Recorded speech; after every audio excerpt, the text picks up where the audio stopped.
Hello everybody, my name is Daulton Nelson, and today I'd like to talk about a game I just beat. That game being Shadow of the Colossus, the 2018 remaster for the PS4. Shadow of the Colossus was remastered by Bluepoint Games, developed by Team ICO and Sony Interactive Entertainment Japan Studio, published by Sony Interactive Entertainment, and it is a 3D over-the-shoulder action platformer. In my ever-going quest to play video games that others pin as essentials in the medium, Shadow of the Colossus would seem like an obvious pick to anyone. High reviews, extravagant praise, and even a high respect from one of the biggest publishers in the industry make up part of Colossus's legacy. Another part of this game's legacy is how Colossus here is championed as a prime example for video games as an art form. Which is why I was dragging my feet when it came time to decide when to play this game. Normally me and art games don't get along too well. There have been exceptions. Please see my Bound review to hear my reasoning on this. So when it finally came time to play Shadow of the Colossus, I went into it with an open mind. First, there are a lot of well done aspects within the game here. Colossus sports some fantastic environment design and detail. I was surprised how cutting edge the graphical technology looked. Leaves on the trees would sway back and forth, water flows elegantly, grass never seemed to pop up or look flat, and the historically based architecture of the game is really something to admire. I mean really. I think out of everything, aesthetically what impressed me the most was the developer's architectural design. With an environment like this, I can see where modern adventure games like Breath of the Wild get their inspiration from. The environment itself may seem flat and sparse at first, but as you play through the game, you'll find these little sections that give Colossus's world some variety and makes exploration seem very worth it. Shadow of the Colossus also has a beautiful soundtrack, which is driven by an orchestra. There is some pretty memorable tracks here, like the battle themes and the victory theme. Kao Otani is the composer for the game, whose work is also rooted in several anime shows and other video game projects. Additionally, Colossus is also a very simple game to pick up and play. You can move your character, dubbed the Wanderer, in the 3D space provided. The Wanderer can jump, latch onto walls, climb, hold on to moving objects, and transition to other ledges. He can also crouch and roll. Wanderer has access to two weapons, a sword and a bow. The bow is used to shoot objects at a range, while the sword can be used to slash and stab things. However, the sword's main and most prominent function is the light beam it creates when held up.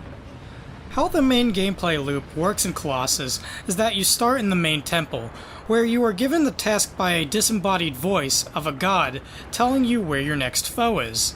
The god, called Dorman, gives very vague instructions, which means it's your job to find out where the Colossus lies. This is where your sword comes in. You can hold the sword up above your head, and as long as you're standing in light, a beam of light will shoot from the sword. You must then turn the Wanderer until the beam becomes more straightened and focused. That is the general direction of where the Colossus is. From that point, you get on your horse, Argo, and head in that direction. The way the developers go about directing the player is pretty genius, as this non-specific way of navigating can create unique experiences for each player, depending on where they go, and if they stop anywhere or go off the beaten path. It's the true essence of adventure. Going back to the gameplay, I mentioned Argo, the Wanderer's horse, which is another facet of control in Shadow of the Colossus. And it's where my misgivings from the game start. Argo is a pain to control. Once you climb on it, you have a number of options at your disposal. The most basic of those should be moving as the horse.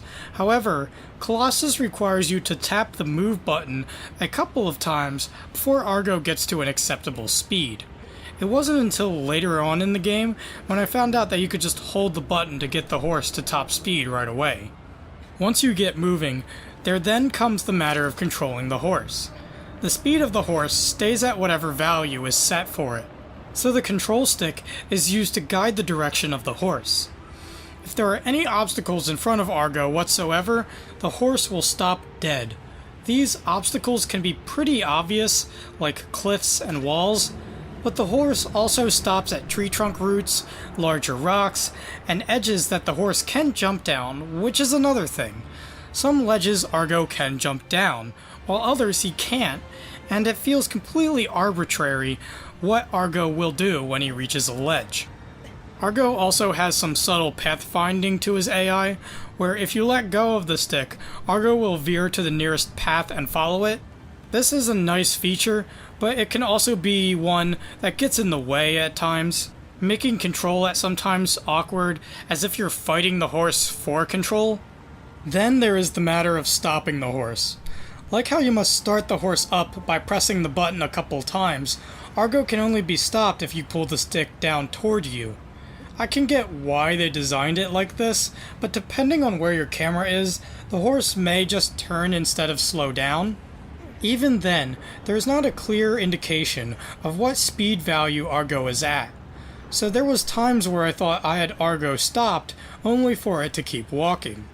It's much easier to get off your horse by jumping off, which gets you a considerable amount of height in air. Other options for what you can do while on Argo include hiding on the horse, shooting your bow, or raising your sword, and even standing on the horse. The hiding and the standing I couldn't find any practical uses for though. All in all, I'm glad the horse is in the game, but I feel as if Argo's mechanics need a major overhaul and redesign, as right now it's a pain to get from point A to B using him. Speaking of frustrating mechanics to use, the camera in this game is out of date, period. This should have been fixed in the remaster.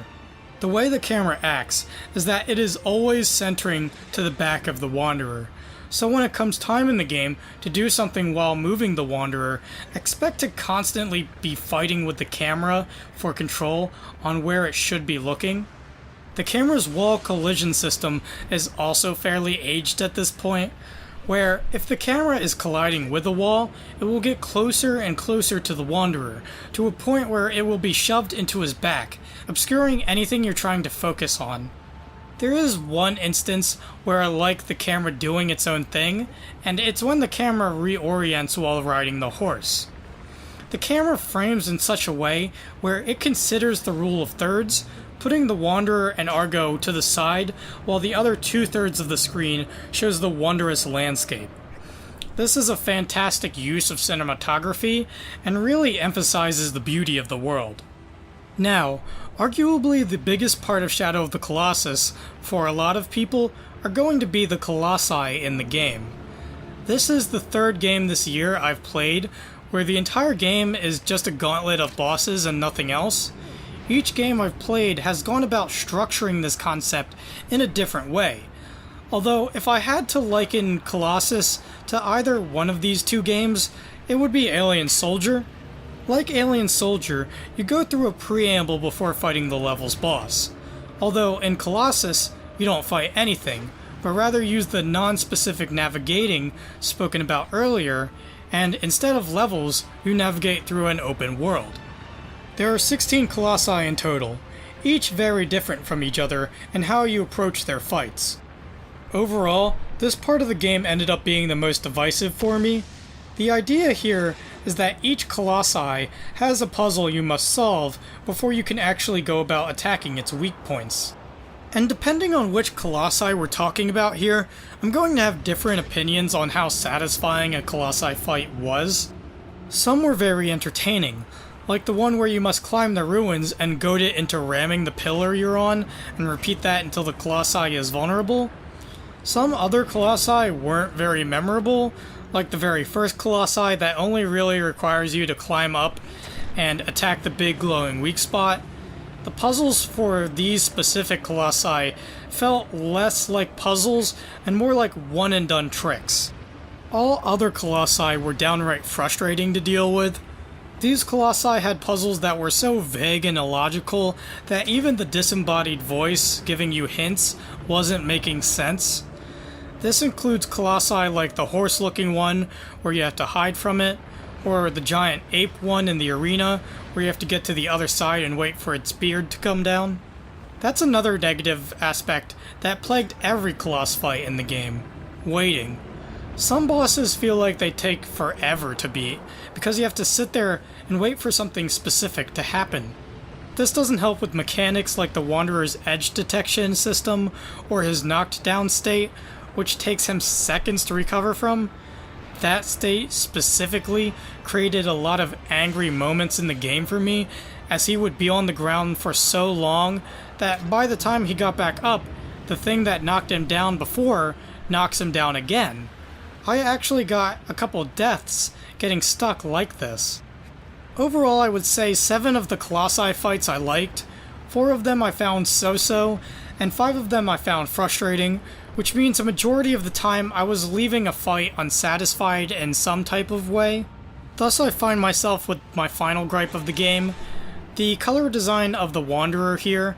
The entire world is gray, kind of bland and desolate looking, which is what the developers were going for. But the Wanderer also has this same color scheming, so there were often times where he would blend into the environment, or blend into the Colossus he was attached to. The final boss fight was especially guilty of this, as a heavy amount of rain covered up the Wanderer even further. I just wish he either had more saturation to him, or was maybe colored differently from the environment. There are other aspects of Colossus I could talk about here, like the stamina system, the fruits and the lizards, or even stuff I missed, like riding birds and fish. But overall I would like to say this: no matter how many negative criticisms I can throw at this game, Shadow of the Colossus will always be a great and cultural milestone. I would never try to take that away from the game. As a viewer, it's your duty to assess how I look at video games as a critic. Otherwise, how could any of my words hold weight for you? So, for this review, I'll tell you this: I'm function over form. I'm a programmer, so mechanics and controls interest me more than anything else. To me, a game must play well first before I can consider its artistic assets. For me, a game that plays well, that also has an artistic statement, that's emotionally effective, is more like getting a bonus. It's not a standard that I hold games to. In fact, I don't really care if a game is art or not. I only care if the game is satisfying and engaging. And depending on the game we're talking about here, that can mean different things. So, with that being said, I'm going to give Shadow of the Colossus a final score of a 6 out of 10. Which means overall, I'm feeling positive about Shadow of the Colossus as I'm leaving it. Although I do feel that negative aspects of the game are severe enough to dampen the experience overall. So, when the question comes, would I recommend Shadow of the Colossus? It's going to be a yes, but only if you can live in the shadow of the game's shortcomings. That concludes my review of Shadow of the Colossus. If you like my reviews, you can like, comment, or subscribe. I also have social media links down in the description below, as well as a link to my online portfolio, where you can see video game design works that I have done. And with that out of the way, please make sure to have a great day.